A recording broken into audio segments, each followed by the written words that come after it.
Selamat pagi, siang, sore, malam Sobat Anyo sekalian. Saya Kristiawan Tehuteru. Pada hari ini kita akan berbincang-bincang dengan salah satu narasumber yang luar biasa, yang anak-anak pada umumnya memanggil dia dengan panggilan Kak Lisa. Selamat sore Kak Lisa. Sore dong. Ya, jadi Kak Lisa ini pertama kali kami bertemu itu di Seci Hospital. Dan ya sampai saat ini kami bekerja sama untuk membantu anak-anak yang terkena kanker atau kelainan darah yang kami rawat di Seci Hospital. Dan hari ini kita mencoba untuk melihat bagaimana peran psikolog dalam menangani anak-anak yang terkena kanker dan juga yang mengalami kelainan darah ya, seperti itu. Oke, Kak Lisa. Ya, sebelum Kak Lisa terjun di bidang yang kita tekuni bersama saat ini ya, di bidang kanker dan kelainan darah, Kak Lisa sebelumnya apa yang jadi tugas utamanya sebelum di sini? Jadi saya itu sebenarnya psikolog anak dok klinis. Nah, sebelum di Seci Hospital bergabung bersama dengan Dokter Edi nih ya, saya itu lebih terlibat di tumbuh kembang anak. Jadi memang spesialisasi saya itu klinis anak, tapi di tumbuh kembang. Gitu. Jadi selama bertahun-tahun pekerjaan saya ya berhubungan sama tumbuh kembang anak, asesmen anak, kemudian menetapkan diagnosa anak, kemudian intervensinya apa, juga ada terapi-terapi tertentu, psikoterapi yang saya lakukan kepada anak-anak gitu. Jadi sebelum berhubungan sama anak kanker itu sebenarnya saya lebih kepada psikologi perkembangan gitu. Oke. Jadi kalau dikaitkan dengan tumbuh kembang ya, kita mesti ingat bahwa sekalipun anak-anak ini terkena kanker ya mereka tetap anak-anak, dan sebagai anak-anak mereka masih bertumbuh dan berkembang. Jadi tetap aja ada korelasinya dengan apa yang Kak bisa lakukan sebelumnya ya. Bener dok, karena memang menurut saya tumbuh kembang itu kan dasar ya dok ya. Kita mesti tahu perkembangan anak ini umur sekian harus bagaimana dan seperti apa gitu. Jadi mau apapun keluhan dan sakitnya gitu harus tetap kita lihat patokannya dari tumbuh kembangnya gitu. Oke. Nah, sekarang Kak Lisa tercebur lah, saya ceburin ya, istilahnya saya ceburin di dunia kanker anak dan kelainan darah pada anak ya, seperti itu. Bagaimana perasaan Kak Lisa setelah bertemu dengan anak-anak ini? Tentunya berbeda dengan anak-anak yang Kak Lisa hadapi sebelumnya ya. Nah, ini sekarang dengan anak-anak yang terkena kanker dan ada yang mengalami kelainan darah, dan saat ini seperti kita tahu kita juga menangani anak-anak yang transplantasi ya, bagaimana mereka harus berada di dalam dengan segala kondisi yang terbatas seperti itu. Nah, bagaimana pengalaman Kak Lisa setelah saya ceburkan ke dunia ini gitu loh? Ternyata seru dok, karena berbeda dibanding dengan pasien-pasien saya sebelumnya. Kan sebelumnya pure tumbuh kembang semua gitu ya. Kemudian yang dilihat, wah anaknya normal nih. Karena kan biasa kalau tumbuh kembang kan yang datang kan, ya dokter tahu sendiri ya, autism gitu ya. Jadi yang wah dari pintu aja udah kelihatan nih gitu ya. Nah kalau ini wah normal nih anaknya, tapi ternyata ada penyakit lain, disorder lain nih ternyata ya. Bukan mentalnya tapi ternyata fisiknya gitu ya. Nah jadi perasaan saya pertama adalah empati ya, berempati. Kita harus bisa menempatkan diri menjadi mereka tuh gimana rasanya gitu, supaya kita bisa melayani sepenuh hati ya, kalau menurut saya gitu. Kita nggak akan bisa memberikan yang terbaik kalau kita nggak bisa mencoba menempatkan diri kita jadi mereka gitu. Jadi itu sih perasaan saya pertama ketika saya bergabung dengan Dokter Edi, melihat pasien-pasien Dokter Edi gitu ya. Itu saya menempatkan diri saya jadi mereka tuh rasanya gimana ya, dan saya maunya diapakan ya dengan keadaan seperti itu. Saya berharapnya seperti apa diperlakukannya gitu. Jadi itu sih dok kalau perasaan saya. Ya terus terang saya jadi belajar lagi ya, dan saya harap buat dokter-dokter ataupun perawat ya, atau tenaga kesehatan lainnya yang menangani anak-anak dengan kanker, kalau saya rasa tidak hanya Kak Lisa yang perlu berempati pada saat kita bekerja dengan mereka ya. Kita pun juga harus berempati, membayangkan seperti yang tadi Kak Lisa sampaikan ya, kira-kira nih anak perasaannya seperti apa sih, sebetulnya mau diapain sih ya. Benar ya Kak ya? Betul. Oke, punya pengalaman yang menarik nggak selama menangani anak-anak ini? Pengalaman menarik tadinya kan yang saya pikirkan ya dok, awal diajak untuk bergabung gitu, wah ini anaknya apa pada nangis-nangis, pada sedih gitu ya, apa terpuruk banget wujudnya, jadi udah pucet, udah apa gitu ya. Tapi ternyata ketika ketemu, itu yang terlihat seperti itu justru orang tuanya dok, bukan anaknya. Ternyata kaget juga, anak itu ternyata walaupun sakit, tapi mereka semangatnya lebih ada gitu ya. Jadi tetap main, tetap lari-lari, nyanyi-nyanyi, nari-nari gitu ya. Tapi di pojok sana orang tuanya ternyata yang sangat terpukul gitu ya, yang nangis-nangis, nggak tidur berhari-hari. Justru menurut saya itu pengalaman unik gitu ya. Oh ternyata yang lebih membutuhkan sentuhan tuh orang tuanya loh, bukan anaknya. Walaupun sebenarnya anaknya untuk jangka panjang pasti butuh juga ya, untuk kita semangati, untuk kita encourage dan lain sebagainya. Tapi ternyata untuk step awal itu orang tua tuh dok ternyata yang lebih mengkhawatirkan gitu kondisinya, karena mungkin masih dalam keadaan shock gitu ya, dengar kabar yang nggak baik gitu ya tentang anaknya gitu. Nah jadi menurut saya itu dok justru orang tuanya. Justru orang tuanya ya. Dan ya ini pelajaran juga ya buat kita tenaga kesehatan, bahwa berbicara tentang kanker itu ada satu buku yang saya baca, itu tidak hanya si anak yang kita tangani, tapi seluruh keluarganya ya, baik itu ayahnya, ibunya maupun kakak atau adiknya kalau dia punya ya, seperti itu. Dan itu memang benar ya. Jadi benar dong. Jadi yang mesti kita terapi bersama dengan pasiennya adalah the whole family ya, seluruh keluarganya ya. Yes, karena sekali anak diberikan diagnosa critical illness ya dok, mau kanker, mau thalassemia atau apapun itu, dengan pengobatan jangka panjang dan berat gitu ya, pasti akan jadi new normal untuk satu keluarga itu. Karena pasti kebiasaannya harus dirubah ya dok. Yang tadinya misalnya bisa keluyuran kemanapun, tapi dengan pengobatan yang ada maybe antibodinya mungkin menurun dan lain sebagainya, sehingga akan merubah nih aktivitas sehari-hari gitu ya, mungkin akan jadi lebih terbatas, akan lebih terkurung mungkin ya, mau kemana-mana, mau makan apa jadi lebih mikir gitu ya. Nah itu kan bukan hanya dilakukan pada si pasien, bukan pada si anak aja, tapi the whole family, semua harus ikut bersama-sama. Karena apa? Supaya tujuannya, goalnya cepet gitu, tercapainya sama gitu. Jadi mama papanya harus melakukan hal yang sama, mungkin kakak, adik, cece, siapanya pun tuh yang tinggal satu rumah harus melakukan hal yang sama juga gitu. Nah sehingga memang yang kita treatment nggak bisa hanya anaknya aja, tapi the whole family gitu. Karena the whole family itu juga dampaknya yang harus melakukan new normal itu.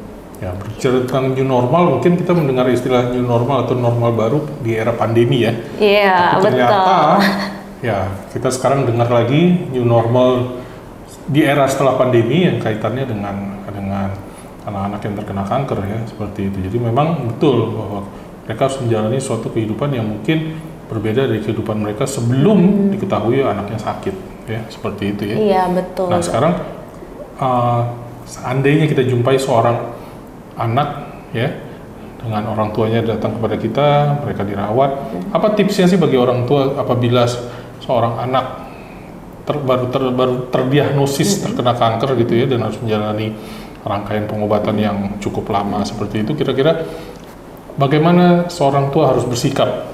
Oke, nah pertama orang tuanya itu status mentalnya harus bagus dok. Bagus artinya waras ya. Jadi wajar ketika dengar leukemia, shock gitu ya, nangis-nangis berhari-hari, wajar. Tapi tidak berkepanjangan. Kenapa? Karena seperti yang dokter bilang ya, kalau kanker kan agresif ya dok. Jadi pengobatannya juga mesti agresif ya dok. Jadi kalau orang tuanya itu berkepanjangan, itu akan mengganggu kesehatan anak juga. Ya sehingga mental status orang tua itu harus cepet-cepet nih supaya jadi baik lagi, sehingga apa, orang tua bisa mengambil keputusan dengan bijak. Karena sebenarnya kan mental health tuh bukan cuman yang orang tahu apa ya, mental disorder ya, kena saraf atau udah nggak waras gitu. Sebenarnya kan bukan hanya itu dok, tapi mental health tuh luas. Dalam kita mengambil keputusan kita membutuhkan mental health yang baik, yang sehat gitu ya. Jadi sehingga ketika orang tua mendengar hal yang buruk itu wajar dia sedih, tapi jangan berkepanjangan. Kalau memang butuh bantuan, silahkan datang. Kita berdiskusi bersama, curahkan apa yang orang tua rasakan gitu ya, apa yang bisa kita bantu, kita pasti bantu gitu. Jadi jangan sampai berkepanjangan karena pasti akan merugikan anak gitu ya. Kadang yang tidak siap misalnya dibilang harus kimo, kadang yang nggak siap itu bukan anaknya, tapi orang tuanya yang belum menerima, belum accept nih. Masa sih anak saya kanker, orang selama ini baik-baik aja, masa sih begini. Akhirnya tunggu dulu deh, jangan dulu. Akhirnya lama gitu dok. Kalau cuma 1-2 hari sih mending ya dok ya. Tiba-tiba coba dok periksa lagi, masih wajar ya dok. Nah ini kalau sampai berbulan-bulan misalnya, wah gawat dong. Maksudnya buat anak resikonya tinggi gitu. Nah sehingga udah nggak bijak keputusannya. Betul. Gitu. Jadi saran saya pertama orang tua yang menerima kabar itu mental health-nya mesti baik dulu sehingga dia bisa mengambil keputusan yang bijaksana untuk anak gitu. Ya ini kejadian ya, jadi beberapa hari yang lalu, minggu yang lalu kalau nggak salah, datang orang tua dengan anaknya yang sebetulnya sudah terdiagnosis kanker di ovariumnya itu sejak bulan Desember. Dan pada saat bulan Desember itu saya sudah anjurkan untuk kemoterapi, tapi apa yang terjadi, orang tua bilang belum siap ya. Dari Desember tuh dok? Dari Desember, bayangin sekarang udah Maret. 3 bulan ya, harusnya dia udah menjalani kemoterapi. Alasannya tidak kemoterapi adalah kami belum siap. Dalam hati saya, kaminya siapa? Orang tuanya lah, yang kanker kan anaknya, seperti itu ya. Dan sekarang dia baru datang dengan alasan kemarin dia baru ke Malaysia dan iseng-iseng ke dokter di Malaysia, dan ternyata dokter Malaysia mempunyai pendapat yang sama dengan saya. Dan apa yang terjadi, anak itu datang udah mengeluh sakit perut lagi gitu ya. Jadi mungkin pelajaran dari kasus ini adalah ya kembali lagi memang orang tua ya yang harus memegang peran. Dan ya kita nggak bisa menyalahkan mereka bahwa mereka kaget, mereka sedih, mereka apa ya. Tapi kuncinya jangan lama-lama. Benar iya, ya? Betul dok. Karena jangan sampai 3 bulan kayak gini juga. Iya, kayak 3 bulan lama juga ya dok ya? Iya. Kalau misalnya kanker itu 3 bulan yang tadinya mungkin dikatakan bersih, tapi kan kita tidak yakin 100% bersih kan. Itu makanya kenapa kita lanjutkan dengan kemoterapi. Nah sekarang dia mulai sakit-sakit lagi. Yang saya takutkan adalah yang mereka pikir bersih itu ternyata masih ada, dan masih ada itu menyebabkan kanker itu lagi seperti itu ya.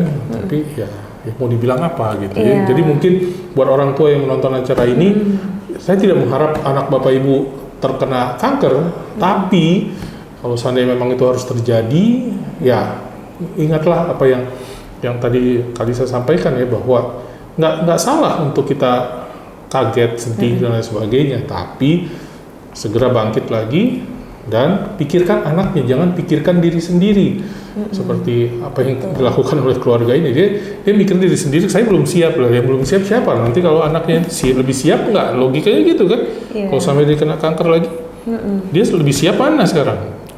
Anaknya kena lagi atau enggak? Bener ya? Betul, kan kalau sampai seperti itu takutnya merugikan anaknya dok. Pasti merugikan. Jadi akhirnya pengobatannya harusnya berapa lama, pasti jadi lebih panjang dong dok.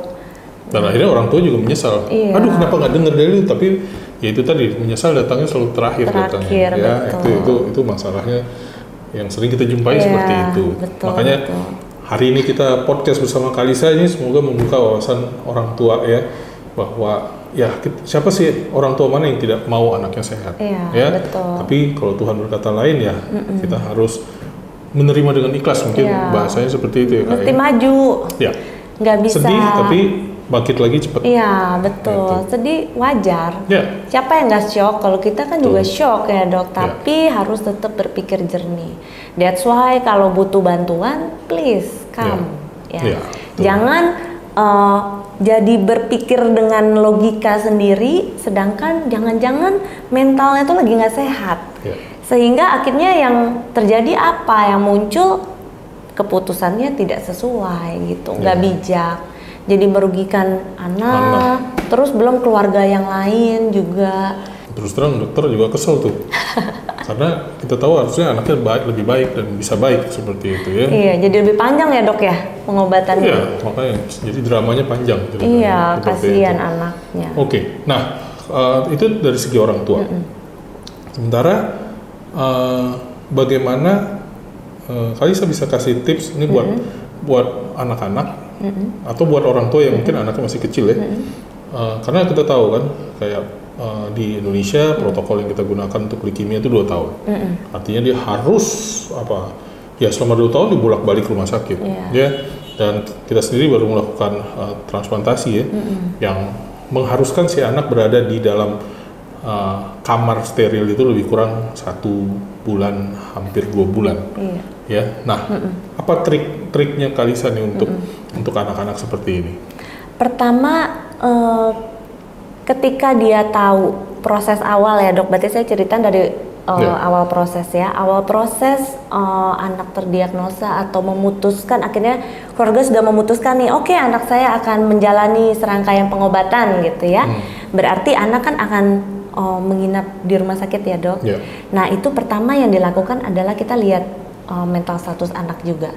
Tapi kan karena masih anak-anak ya dok ya, jadi yang kita cek adalah seberapa besar pengetahuan dia terhadap penyakit yang dia alami gitu ya. Kalau memang dia nggak tahu, maka akan diedukasi.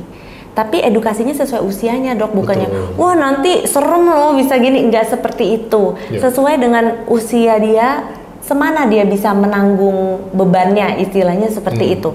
Jadi tidak ada seperti tujuan untuk bikin anak trauma, ketakutan dan lain sebagainya, tidak. Justru kita harus menjelaskan supaya anak ada pandangan apa aja sih yang akan dia lalui. Kira-kira dia akan merasa apa? Ya yang negatif-negatif, nggak enak, mungkin kamu mual, muntah, botak dan lain sebagainya. Dia harus tahu di awal supaya dia menjalaninya lebih mudah, lebih gampang, terutama untuk anak-anak yang sudah mulai remaja gitu ya, sehingga dia tahu dulu nih dari awal, oh ternyata aku akan melalui ini semua. Tetap kita harus kasih encourage bahwa nanti misalnya botak, biasa kebanyakan takut kalau botak ya dok ya, nanti kan tumbuh lagi ketika kamu sembuh, kemonya berhenti dan lain sebagainya, rambutnya bisa tumbuh lagi misalnya seperti itu. Baru yang kedua adalah kita berikan mereka activity sesuai dengan usianya. Jadi aktivitasnya itu bukan untuk bikin mereka lelah ya dok. Mereka lelah, terkapar, enggak, bukan. Tapi tujuannya adalah supaya tugas-tugas perkembangan mereka tetap dilalui sebagaimana mestinya anak-anak. Gitu. Jadi bukan berarti sakit and then ya sudahlah berhenti sekolah, enggak ngapa-ngapain, tidur-tiduran aja, terserah kamu mau ngapain. No, kita harus berpikir bahwa one day anak ini akan sembuh. One day dia akan masuk ke mainstream, one day dia akan sekolah lagi, walaupun separah apapun diagnosanya dok. Mau dokter bilang, iya ini udah stadium sekian, misal udah stadium akhir, tetap akan diperlakukan sebagaimana mestinya. Kita berpikir dia akan sembuh one day. Jadi activity tetap kita siapkan untuk anak supaya tugas-tugas perkembangannya tetap terlalui dengan baik gitu ya.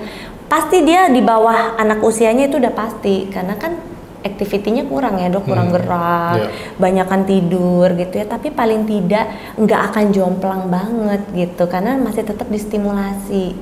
Baru yang ketiga, kita tetap memberikan aktivitas sesuai dengan hobi anak, tapi yang masih masuk akal ya dok. Jadi bukannya misalnya hobi aku berenang gitu, nah itu kan nggak bisa ya kita siapkan kolam gimana gitu ya.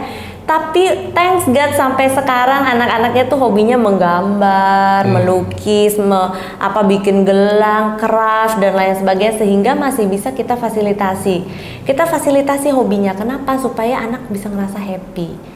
Ya, happy itu kan hati yang gembira adalah obat kan ya dok katanya. Jadi supaya mereka enjoy, walaupun tidak setiap hari, paling tidak ada waktu-waktu di mana ketika mereka bosen, mereka masih ada kesempatan kita berikan peluang untuk mereka melakukan hobi mereka. Baru selanjutnya yang dibantu apa? Regulasi emosi. Karena kebanyakan apalagi yang udah mulai remaja ya dok, kan nggak tahu ya obatnya mungkin ada pengaruh ke emosinya dok ya. Jadi mungkin atau badannya nggak enak gitu ya. Ya. Jadi bisa nggak enak atau ya mereka harus minum obat dalam jangka waktu yang cukup panjang dan Iya, jadi bikin menjadi pertanyaan mereka mau frustasi. sampai kapan nih minum kayak gini gitu ya. Yes, jadi menimbulkan frustasi. Biasanya udah 1 bulan lebih tuh mulai frustasi. Ya regulasi emosi mulai nggak baik gitu ya, marah-marah gitu ya. Terus nanti mintanya udah mulai aneh-aneh. Terus nanti nggak mau mandi, nggak mau makan, nggak mau minum obat gitu ya. Nah itu yang saya bantu juga dok untuk mereka belajar meregulasi emosi mereka yang negatif itu.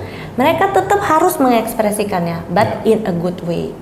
Gitu ya, bukan dengan cara kamu tidak minum obat, bukan dengan cara kamu tidak mau makan, tapi kita ajarkan dengan cara yang lebih baik gitu. Nah itu sih dok yang saya lakukan untuk si anak-anak ini. Nah kalau pesannya untuk orang tua apa?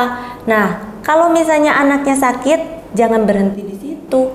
Bukan berarti anak didiagnosa sakit kemudian sudah deh, nggak usah ngapa-ngapain deh anak saya, berhenti sekolah, nggak usah ngapa-ngapain deh, yang penting tidur aja, minum obat, makan gitu. Udah kayak tomorrow is the last day gitu. No, justru kita harus tetap menstimulasi anak sebagaimana mestinya. Dia harus tetap berfungsi sebagaimana usianya gitu. Jadi bukan berarti sakit artinya sudah tidak bisa ngapa-ngapain gitu ya. Jangan, itu akan memperburuk keadaan anak gitu secara mental, jadi nggak baik. And then anak juga jadi kondisinya juga pasti akan jadi lebih buruk gitu ya, bukannya jadi lebih baik. Jadi seharusnya orang tua tetap mendukung anak gitu ya, berikan activity sesuai dengan hobi anak gitu ya. Sekolah tetap harus ada goal-goalnya gitu ya, jangan mentang-mentang sakit and then ulangan nggak usah, belajar ini nggak usah gitu, matematika nggak suka nggak usah gitu. Jangan, tetap harus dikasih, tapi harus lebih fleksibel. Mungkin ketika anak lagi mual, lagi pusing ya jangan dipaksa gitu ya, tetap harus fleksibel gitu. Yang penting goalnya tercapai, tapi tidak harus dalam waktu yang singkat. Iya, gitu, betul. Dan ini kadang-kadang yang saya dapatkan nih ya, orang tua nih, karena merasa ini anaknya sakit berat, dan kadang-kadang dia berpikiran bahwa ya mungkin anakku nggak lama lagi, sehingga apa yang diinginkan anak itu akhirnya dia penuhi semuanya, ya dipenuhi semuanya, dan ternyata anaknya survive, berhasil sembuh, tapi aku lihat anaknya akhirnya jadi tidak siap untuk menerima kata tidak. Jadi kalau enggak mulai ngambek deh. Itu yang terjadi. Nah, bagaimana nih mengatasi untuk orang tua khususnya ya, menghadapi perasaan yang seperti ini gitu loh. Karena saya lihat nih intinya juga akhirnya di orang tua nih, ya kan? Dan akhirnya anak ini nangkep nih, wah, nih bapak ibu gue bisa gue kerjain nih, minta apa aja dapat nih, karena dia kasihan aku karena aku lagi sakit nih, gitu kan? Jadi terjadi seperti itu nih. Dan itu dampaknya ke depannya tentu sangat buruk ya. Iya, jangka panjang itu. Lebih panjang betul. lagi itu dong. Iya, betul. Nah, sekarang kalau seandainya mungkin ada orang tua di sana yang sedang mendengarkan kita nih, bagaimana sekarang untuk keluar dari jerat ini nih? Nah, seperti atau yang tadi. Kalau bisa jangan sampai begitu. Iya, betul. Nah, gini ya, Dok. Persepsi orang tua ketika anak sakit bukan berarti dia jadi raja, Dok. Kan biasanya kan, wah sakit nih, jadi raja, mau makan apa kasih, mau mainan kasih, Lego kasih, dia mau main gadget, 24 jam silahkan gitu kan. Jangan, itu kita memperburuk keadaan dia nantinya. Bukan hanya secara mental aja, tapi kesehatannya pasti terganggu dong, Dok. Kalau misalnya dia nggak tidur nih subuh gitu, tidurnya karena dia nonton, main game gitu kan, pasti dampaknya buruk. Buat pengobatannya juga pasti nggak bagus gitu ya. Nah, jadi saran buat orang tua adalah, nah orang tua itu jangan perlakukan anak seperti besok itu hari terakhir dia, Dok. Justru harus berpikir panjang. Anak saya akan sembuh nih. Mungkin 2-3 tahun lagi dia akan sekolah normal nih, sekolah biasa, sekolah reguler. Apa yang harus aku persiapkan supaya anakku ketika dia keluar ke mainstream ready? Gitu, jangan sampai anak itu nanti keluar ke mainstream ketemu teman sebayanya jadi nggak bisa bergaul. Terus itu kayak tadi, apa semua udah dikasih, akhirnya egonya tinggi. Ya, nggak mau menerima kata tidak, sehingga ketika ketemu temen yang persepsinya berbeda dengan dia, jadi masalah nih. Jadinya apa? Nggak punya temen nanti. Ya, masalah baru lagi di area sosialnya gitu ya. Jadi banyak masalah yang akan muncul kalau misalnya orang tua tuh berlaku seperti itu. Jadi harus gimana dong orang tua? Nah, orang tua harus pola asuhnya itu harus tetap konsisten.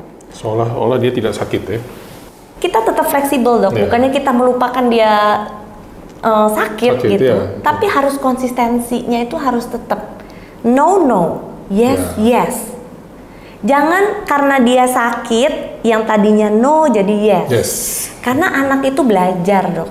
Kan kita punya otak ya dok ya. Anak juga punya otak ya. Dia menyerap informasi, semua yang dia lihat, semua yang dia rasakan, semua yang dia dapat gitu ya, kan dia olah di otaknya, itu jadi pembelajaran buat ternyata nih ya, karena aku sakit nih ya, aku jadi boleh nih main gadget yang tadinya misalnya gadget ada waktunya 1 jam 1 hari. Ini karena aku sakit, 3 jam udah boleh nih, nambah lagi besok 5 jam, boleh nih. Besok nambah lagi, lama-lama 24 jam tuh dok main gadget terus. Nah jadi jangan seperti itu. Jangan sampai rules di rumah berubah cuma karena anak sakit gitu ya. Jadi kalau no, tetap no, yes, tetap yes, as long as itu baik buat dia gitu. Bukan sesuatu yang bikin dia jadi makin sakit atau makin parah gitu keadaannya gitu. Cuma dia tetap harus fleksibel gitu ya. Kalau ketika dia keadaannya memang lagi nggak enak, misalnya dia mual gitu ya, and then makan jadi lebih sedikit, bukan berarti kita paksa, ayo makan, abisin, nggak begitu juga. Anak akan terluka juga dong kalau kayak gitu, jadi merasa ini kok orang tua aku nggak ngerti banget sih gitu rasanya gimana gitu. Kita tetap fleksibel, tapi peraturan tetap peraturan. Misalnya contoh makan. Kalau memang makanan sudah disediakan, kamu harus bersyukur, harus makan. Aku tahu kamu mual, aku tahu kamu enek, I know, tapi kamu harus tetap makan, walaupun hanya sedikit, misalnya gitu. Kita tetap fleksibel, tapi rules tetap rules. Bukan berarti habis itu dia minta McDonald, and then kita kasih aja McDonald daripada nggak makan, ya kan?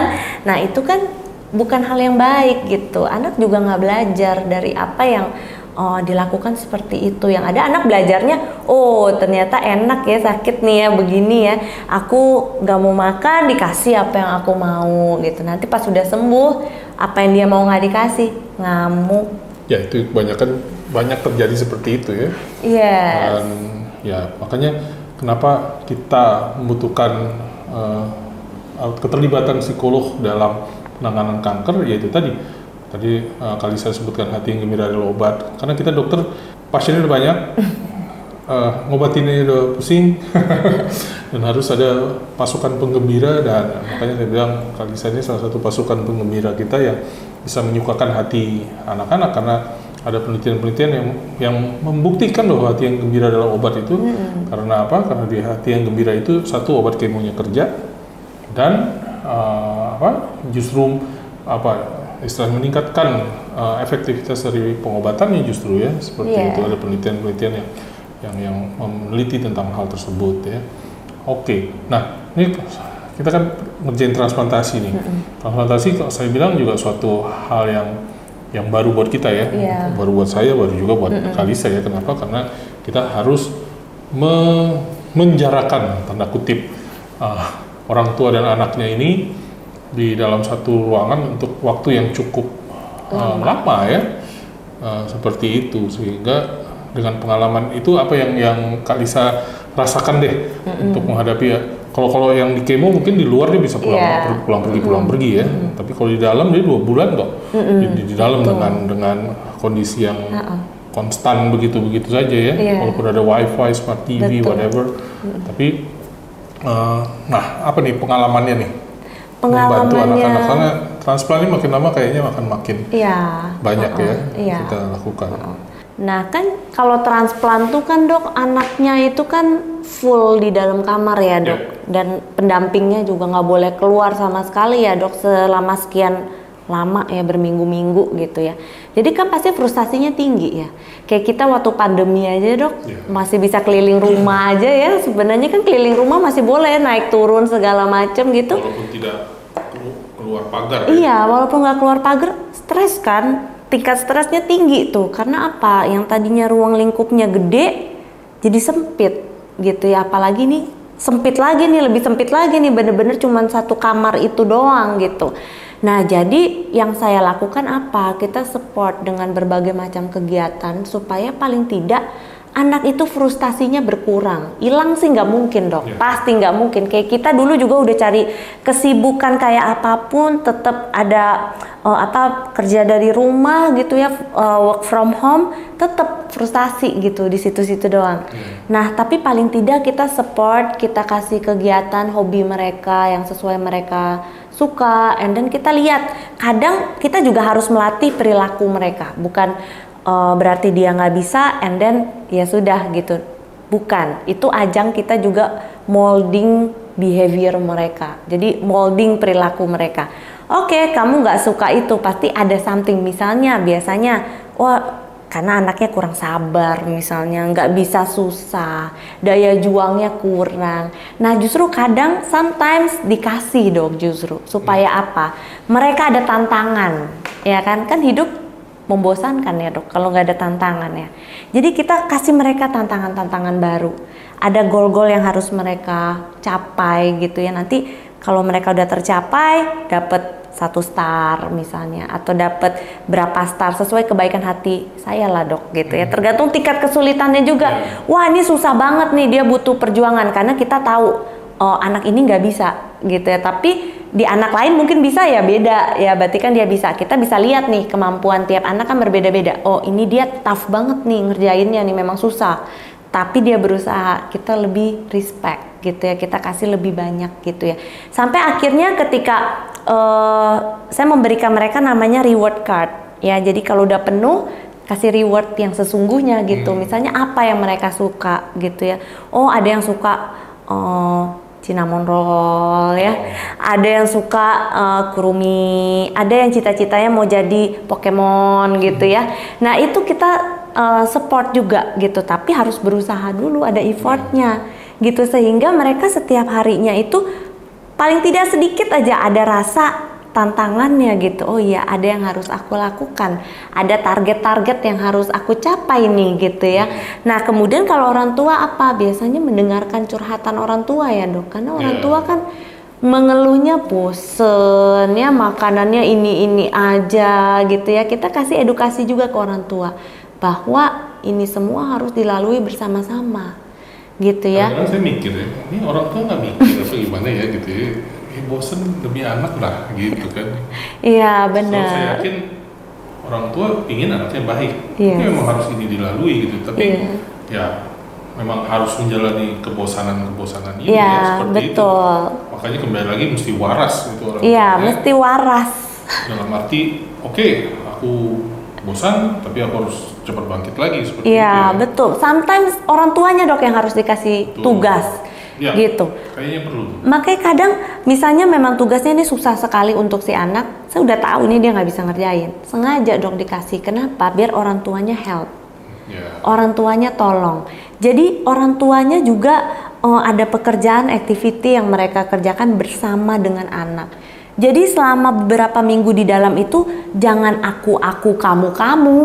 Justru itu ajang orang tua mendekatkan diri dengan anak, lebih bonding dengan anak, bangun hubungan lebih baik dengan anak. Soalnya kadang ketika di rumah mama papa kerja, pulangnya malam, pagi-pagi anak-anak udah sekolah, pulang mama papa belum pulang, gitu aja and repeat. Akhirnya ketemunya cuman di weekend, tapi ketemu weekend orang tuanya marah-marah, ulangan jelek, PR nggak dikerjain, laporan dari guru dan lain sebagainya. Informasi aja buat sobat Anyo di sini ya, bahwa transplantasi itu adalah salah satu upaya yang dapat dilakukan untuk menyembuhkan seseorang anak ya, ketika menghadapi sebagai contoh misalnya leukemia dia udah relapse 2 kali ya, itu nggak ada jalan lain, kita harus lakukan transplantasi ya, seperti itu. Atau ada beberapa jenis leukemia yang harus memang ujung-ujungnya kita transplantasi.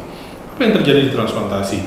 Transplantasi itu kita mengambil sel punca dari donor, ya, yang kita harapkan misalnya donor dari saudaranya yang dimasukkan ke dalam tubuh si anak yang merupakan pasien ini, ya. Dan apa yang terjadi? Udah alaminya tubuh manusia bahwa apabila dimasuki oleh benda asing maka dia akan berusaha untuk menolaknya. Nah, supaya tubuh tidak menolaknya, makanya kita memberikan obat-obatan yang fungsinya untuk menurunkan daya tahan tubuhnya. Supaya apa? Ya, supaya nggak ditolak, ya. Tapi risikonya apa? Kalau seandainya daya tahan tubuhnya diturunkan, infeksi. Itu makanya kenapa anak-anak yang dilakukan transplantasi harus masuk ke dalam ruangan yang steril, dan itu tidak bisa keluar masuk olah-olah dia dirawat di bangsal yang biasa. Kenapa? Karena memang daya tahan tubuhnya nggak ada, sehingga kalau dia keluar kena satu kuman ya sudah infeksi terjadi, ya. Jadi itu alasannya kenapa kita harus memasukkan anak-anak yang ditransplantasi ini ke dalam ruang steril. Jadi tidak ada niat untuk menghukum sebetulnya, karena kita justru jaga jangan sampai anak ini infeksi yang akhirnya jadi mengalami perburukan yang akhirnya membahayakan buat dirinya sendiri, seperti itu, ya. Jadi itulah yang terjadi. Jadi bukan dokternya jahat, bukan perawatnya jahat, lalu makannya juga dibatasi. Sebetulnya makan tidak dibatasi, tapi jenisnya yang harus dibatasi. Jadi memang tugas orang tua, ya. Kalau memang kita nggak pernah masak ini nih, tapi adanya ini. Iya. Nah, bagaimana caranya kita membuat anak ini mau makan apa yang ada, jangan cari yang nggak ada, gitu. Betul. Kan. Jadi ya itulah sekilas tentang gambaran tentang transplantasi, dan maksudnya ya itu tadi, tidak ada tujuan untuk menghukum, penjara ya dok, memenjarakan pasien itu di dalam, ya. Nah itu makanya kenapa kita kerjasama sama psikolog, supaya ya itu tadi dikasih tugas. Dan saya memang lihat ya anak-anak ini dengan diberi tugas jadi apa ya, ada semangatnya, termotivasi, ya, termotivasi karena ngejar hadiahnya, apalagi hadiahnya seru-seru, ya, sesuai dengan apa yang dia inginkan. Nah itu menarik sekali sih sebetulnya.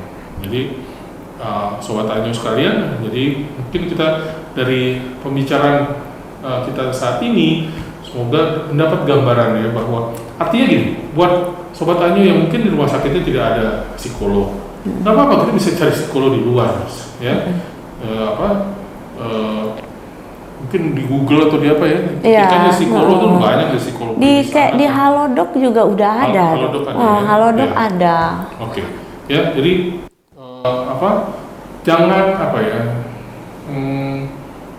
kalau memang memerlukan, jangan malu untuk bertanya, untuk berkonsultasi, ya, seperti itu. Karena kita nggak bisa kerja sendiri. Saya sendiri merasa saya nggak bisa kerja sendiri, ya, karena bidang saya sendiri udah cukup sibuk dan istilahnya, ya, memikirkan banyak anak dengan berbagai macam gejala, penyakit, diagnosis. Udah cukup rumit, ya dok. Udah cukup rumit. Sobat Anyo semoga makin jelas bahwa itu tadi, jangan malu untuk bertanya, jangan malu berkonsultasi, ya, sampaikan supaya apa? Supaya kita cari jalan keluarnya. Tujuannya apa? Anaknya baik, orang tuanya juga baik, keluarganya semua baik, seperti itu. Mungkin terakhir, Kalisa, ada tips untuk orang tua dan anaknya yang mungkin sedang masih berjuang, ya, untuk pengobatan anaknya, kesembuhan anaknya, baik itu yang kanker atau yang akan menjalani transplantasi. Mungkin ada tips atau apa yang bisa disampaikan kepada mereka? Tetap berjuang, jangan menyerah, terus jangan putus asa. Negative thinking pasti hadir. Nggak mungkin kita punya anak sakit tapi kita bisa berpikir jernih terus, gitu ya.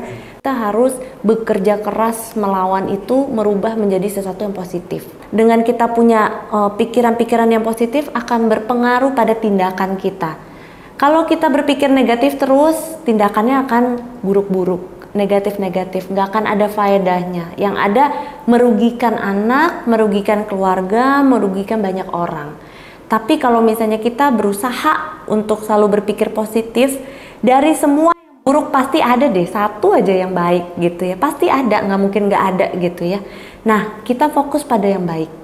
gitu ya. Sehingga apa? Kita terus berusaha, ya terus lihat ada harapan. Mau sekecil apapun harapan tetap harapan gitu ya, harapan yang bisa diperjuangkan gitu. Jadi buat orang tua di luar sana yang punya anak masih berjuang, jangan pernah menyerah. Terus berjuang. Kalau orang tuanya aja loyo, gimana anaknya? Berlakunya demikian gitu ya. Tapi kalau orang tuanya bangkit, bersemangat, pasti anak juga akan lebih semangat lagi menjalaninya gitu, seberat apapun.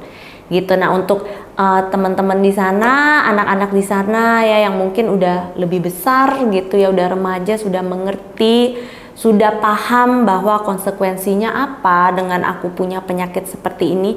Jangan berkecil hati, jangan kamu jadi minder sama temenmu gitu ya. Kanker itu bukan azab ya atau kamu kena talasemia itu bukan azab. Jadi jangan malu, justru kamu harus bangga bahwa aku yang terpilih, pengalamanku akan jauh lebih baik daripada anak-anak di luar sana yang tidak terpilih seperti aku gitu. Jadi harus berpikir positif juga. Apa yang negatif pasti ada rasa takut ya dok, takut disuntik mungkin, takut operasi, takut meninggal mungkin gitu ya. Itu wajar, tapi jangan pernah karena ketakutan kamu nggak berani melangkah. Harus tetap melangkah, karena kita nggak akan pernah tahu hasilnya kalau kamu diem di tempat gitu. Jadi kalau kamu anak-anak remaja di sana mungkin ya sudah paham, nah tetap semangat ya, tetap bangga pada dirimu. Harus ada waktunya di mana you are proud of yourself, bangga aku bisa melalui ini semua dengan baik gitu. Dan kita semua percaya ya dok ya, pasti hasilnya seharusnya juga akan lebih baik gitu. Baik, terima kasih Kak Lisa, dan buat Sobat Ajeng sekalian, jangan berhenti berharap ya, tetap berharap yang terbaik. Tapi untuk mendapatkan hasil yang baik, kita butuh suatu semangat. Dan itu tadi semangat itu tadi disampaikan bagaimana kita bisa mencapai semangat itu, walaupun memang untuk mencapainya tidak mudah ya. Kita itu harus diperjuangkan. Baik, sampai di sini semuanya Sobat Anyo. Sampai jumpa di podcast berikutnya.